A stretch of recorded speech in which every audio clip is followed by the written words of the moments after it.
there seem to be three kind of bundles of oh, is this, what did I do? No, it's here. Is it turned on? Turn it on. Oh, was it on? You didn't hear any of the introductions, people? That's okay. That's okay. Oh, whoa. Yeah. Thanks, Mike. Now you tell me. You mean, okay. Anyway. Three bundles. Communication, two-way, understanding each other, the person and family to be vaccinated, the profession doing the vaccination, understanding and honing the messages, trust, and then this bundle of incentives or compulsion. Let's talk for a minute about building trust. What is it the message or the messengers, or how can you come back a little bit? Because what we heard from Heidi was the idea of emotions, and Nancy talked about trusted providers. How do you build? What are the things that build trust?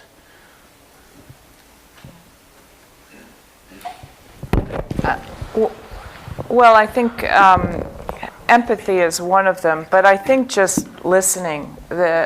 We underestimate how important just listening is. I know there's a certain amount of bandwidth and time that is available for listening, but I think trust building is about that. And I think we've repeatedly seen in a lot of different settings around a number of different vaccines that inclusion is so important. Inclusion with local stakeholders outside of the specifics of the vaccine space. I often say the immunization community needs new friends.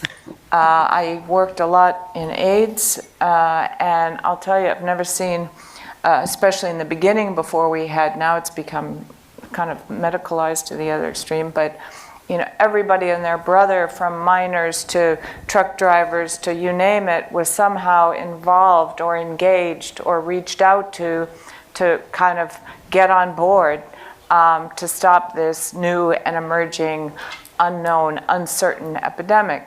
And that was a really powerful thing, and I think that we're not real good at that in the vaccine space. We barely kind of relate to other people in the health field. And never mind another vaccine. I'm doing polio. I'm not talking to you. You're doing Ebola. Well, we have to. I mean, in Sierra Leone, we stop the trial when polio comes around.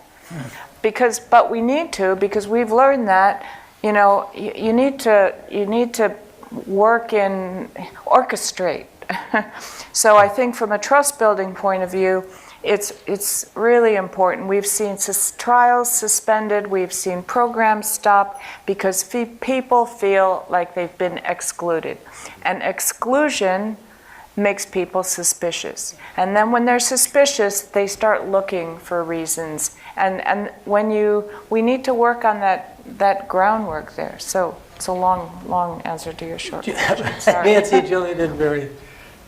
Yeah, thanks. Let's try to be brief. tight on the answers. Yeah. Yeah, I would just add that I think it's hard to build trust during emergencies, and the mistake we make is trying to put different faces in front of people during emergency, as opposed to relying on the people that they know and trust and are part of their community and have cultural competence.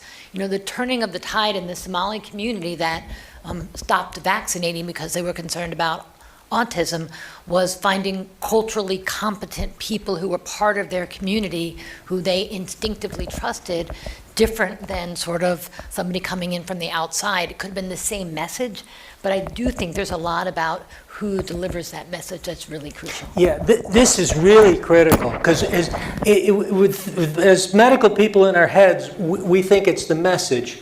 It's not. It's the messenger. Just really quickly, on the domestic side, one of the areas that we, as Nancy talked about in her slides, the most trusted folks to have the conversation with are physicians, and they are not reimbursed to listen. Our system is completely wired against having, not even just having a conversation, but just sitting with the person to address their concerns. And we see this in the patterns that we see of the solutions that are being created. The American Academy of Pediatrics now says ethically it's okay to fire a patient. And I think that's more because they can't change the system that they're working in, so they're trying to give their physicians some relief from having to try to struggle with dealing with that issue in the 10 minutes that they are allotted for every patient. Nancy? I'm sorry, Julian, sorry.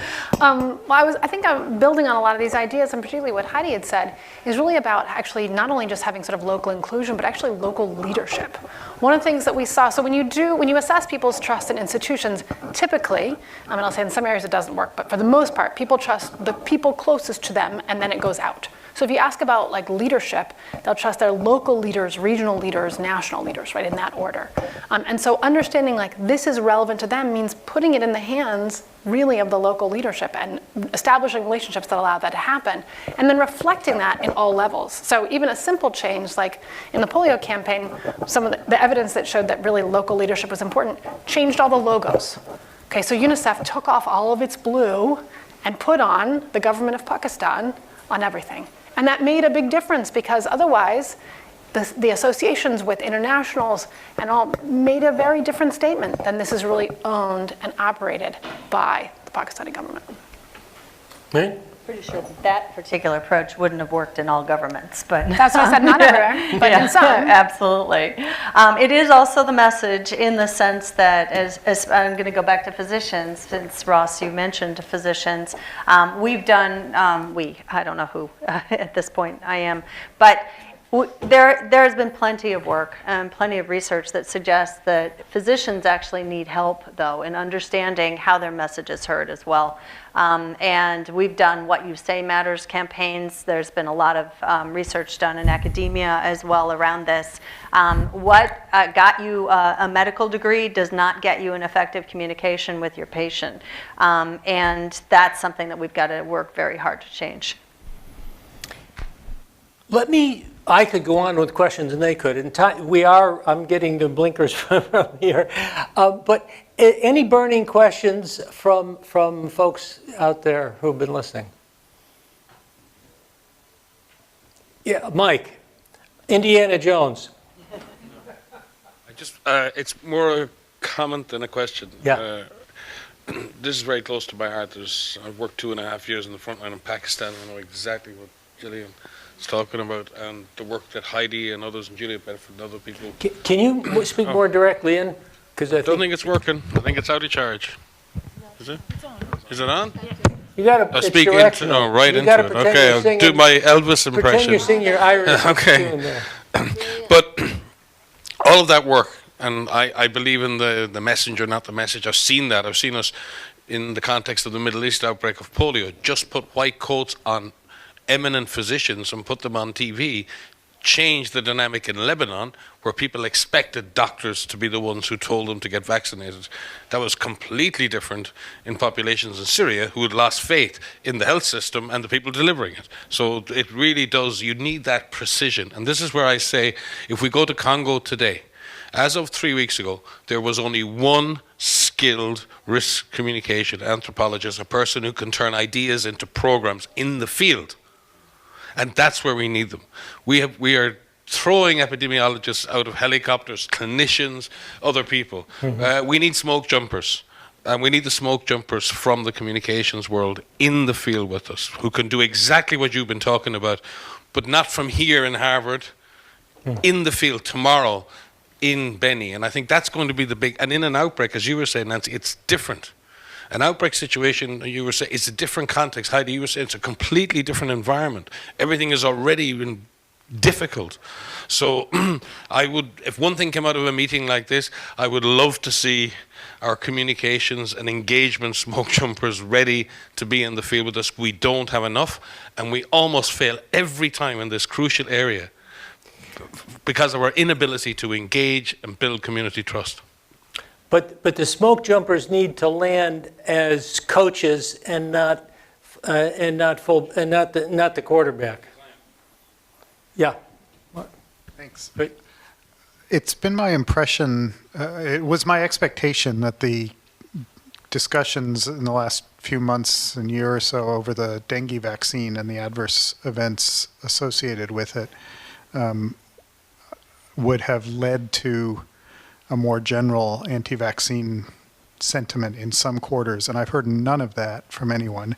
I'm curious if that's true, and if not, can people talk about it, because it's been hard to pay Heidi. attention to. Mike? Had a dramatically negative impact in the Philippines. Dramatic. We ran a global study on vaccine confidence with our confidence index in 2016. Philippines had among the highest confidence in the safety and efficacy and importance of vaccines, 88%, among the highest in the world. Post-Dengvaxia, 21%. 21, and this is about vaccines in general. And it's not just about confidence. People were starting to refuse measles vaccines. There were major measles outbreaks. The anxiety, it's one thing we've also seen, that distrust or bad experience about one thing spills over to another. But what was interesting, and I've written a commentary on this, A Tale of Two Countries, Brazil and the Philippines introduced the Dengvaxia vaccine about the same time, both in the thick of, and we forget, we have to put ourselves in the position of the politician at the time when these things become available. They're faced with massive hospitalizations, a major epidemic. They see a sign of hope, and then maybe they can have an impact. They put these vaccines out there, trusting the information and advice they've been given. But then things change, and actually it did have some impact. But Brazil was quiet. When Sanofi sent their message out last November, relabel, please, that's what Brazil did, and we didn't see the political uproar. And that's where the fertile ground is absolutely important. Totally different. It's an example, one of many, where the same rumor or the same issue in two different settings can play out dramatically different. And that's one of the reasons we're trying to do case study approaches around this, to do short, intensive courses before people go in the field, to start to get much more of a culture of what we're talking about here, to be more ready for it. But it has had an impact. So I need to hand over to Ashish, but can I get 150 seconds for each of the panelists to give their 30 seconds of, if you had a magic wand or a genie in a bottle, what's the one thing that you would like to see happen to improve vaccine acceptance? Well, I'll tell you in 1 second what I just said 30 about seconds. In 30 seconds. One, it needs investment. The assumption that this is the penny line budget has been an absolute disaster. I did a study and a document with Hopkins, I think it was at least 15 years ago, called Why Invest in Communications for Immunization, already showing a number of examples. So it needs investment. Nancy. Yeah, I'm going to say something different, just to say something different. But, in addition to issues around vaccine confidence, immunization coverage with influenza vaccine is low and hasn't budged. When we ask people why they're not getting the flu vaccine, it's not vaccine safety. It's because we don't think the vaccine's going to work. Yeah. And so I also think that more effective vaccines, especially against influenza, is going to really help. Okay, Ross? They're not always, well. I do think, One. picking up on what Nancy said, that the idea of, I mean, I think the focus on the flu vaccine as being an area of concentration for acceptance, uptake, is the big area I'd want to see. Jillian? I am buying a ticket to Mike Ryan's show, and I'm going to say I'm to join you on the idea that we actually need research that is relevant. I think it can't just be the jumpers. I actually think it needs to be before, because not all these things are unpredictable. It's not like, what? We had an outbreak in DRC of Ebola? What happened? How could this have happened? So we need to be prepared. We need research ahead of time, and we need it done well. Mary? We have to be passionate. This is a big, big problem. Millions of people die because of our failure to get vaccines where they need to go. And it starts here. We need a sense of urgency. Well said. Thank you to the panel.